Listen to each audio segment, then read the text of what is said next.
So for those of you who don't know Maven, we are the first digital clinic for women. So what that means is you can go onto our site and you can book an appointment with a doctor, a nurse practitioner, a mental health provider, a nutritionist, you can get prescriptions, and you can do it all virtually. So we're in a market called telemedicine.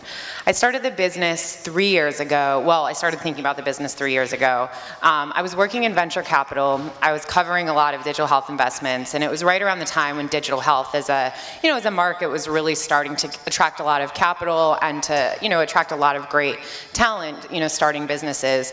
And right around that time, a lot of my friends started having kids. And so one of the things that was just so obvious about digital health, to echo Sean's point about, huge underserved female markets, is that digital health was a predominantly female market. Women control 80% of healthcare decisions, and when you look at, millennials, females outspend men by 70%. And so here, all of my friends were starting to have kids, and then I actually had a baby 9 months ago, so I've now gone through it myself. And there were just a lot of companies coming across my desk, but none of them were targeting the female customer.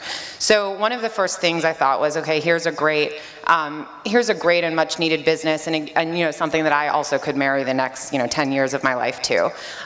So one of the first things I did was to just start talking to a lot of women's and family health providers, talking to a lot of female patients, and there was just such passion as well in terms of really bringing better care to women, whether it's birth control access or breastfeeding support for new moms.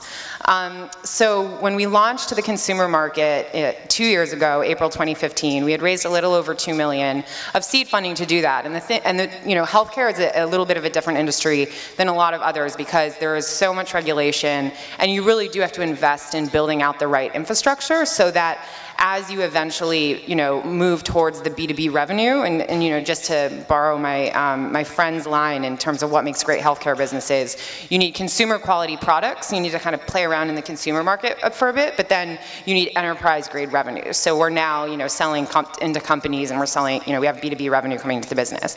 And so, so we raised $2 million to really build out that infrastructure to get to market and to really understand how our customers were interacting with our product. We're very much, it's a user behavior change in the sense that a lot of people have never done video medicine before, they've never gotten a prescription from a doctor online, so we also needed to just understand how people were reacting to it.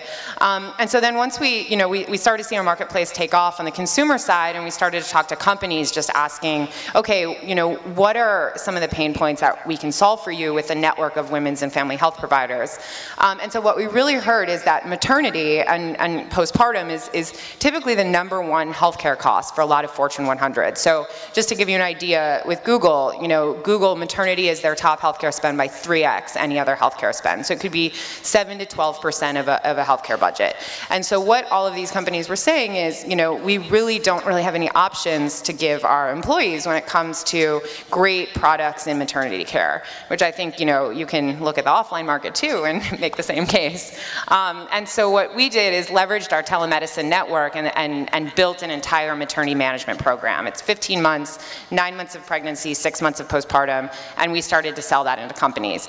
But before we could do that, we needed to raise a little bit more money because again, there was that whole nationalization build out, and then there was the whole kind of, going through security compliance with corporates and getting our first customers and going through those early long sales cycles, which is, when you're first selling into B2B healthcare, what you have to go through. So we raised a little over $3 million to do that, and then we're just finally closing a big round of funding to scale our maternity products. So that has been our story so far.